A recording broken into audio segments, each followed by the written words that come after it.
Ito mga bossing, meron tayong ano dito, ayusin na brush cutter. Pinayos nila, kakaibang brush cutter to. Subaru. Problema pala nito, ayaw umandar. Siyempre pagpapaandarin natin siya, una natin gagawin, i-pump natin yung gas niya. At titignan nyo, meron tong gas pero walang ano, hindi siya nagpapump ng gas, oh. Walang umakyat. Ibig sabihin yan, punit na yung ano nito, diaphragm sa carburetor. Check natin kung tama yung hinala natin. Ito, natanggalan natin yung carburetor niya mga boss, oh. Kala ko hirap hanapan yung ano nito carburetor nito Check natin, same lang pala sa Honda GX35. Mas madaling hanapan kasi kung ganun mga boss. Kung hindi na madala sa repair kit, palitan na lang ng bago.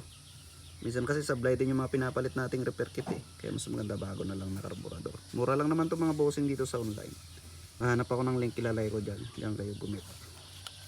Check natin mga bossing, hindi naman punit. Siguro marumi lang kasi yan check natin kung ano. Ito kasi minsan napupunit yan yan yung diaphragm niya na yan. Tapos meron pang isa, baklasin natin to doon sa likod. Baka doon yung kanyang problema. Kung okay naman, marumi lang siya. Yun marumi lang mga boss. Sigurado barado yung maliliit na butas yan, bugahan natin yan. Kaya hindi na siya nakakahigop ng gasolina pag pinump natin. Pero sa ganitong lagay, hindi na madadala sa linis-linis ito. May mga nalinisan na rin kasi akong ganito pero wala pa rin Kahit bugahan may maliliit na butas na yan. Minsan din dito kasi yung problema niyan. At grabe yung pumasok na rumi dito sa carburetor nyo. Mukhang wala yatang fuel filter ito sa loob. Bakit napasok yung mga ganito karaming rumi? Ito na siya, naikabit na natin yung carburetor nya. Nalinis na rin natin to. Tingnan nyo, aakyat na yung kanyang gasolina. Ito yung kanyang yung vacuum nya, suction.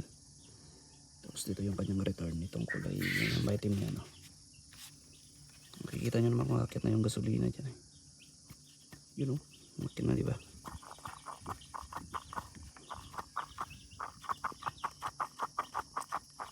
Tapos makikita nyo kung may umakyat ng gasolina, malalagyan na tong kanyang yung pump nya dito, yung pinipisil natin para humigop ng gasolina. Kakarga na ng gasolina yan.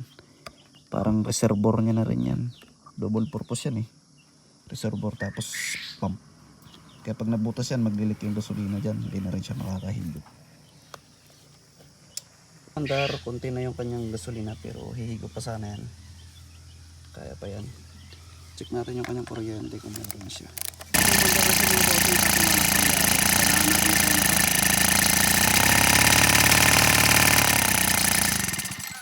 Dapat pino yung andar nito. Tapos wala pa siyang idle. Dapat naka-idle yan.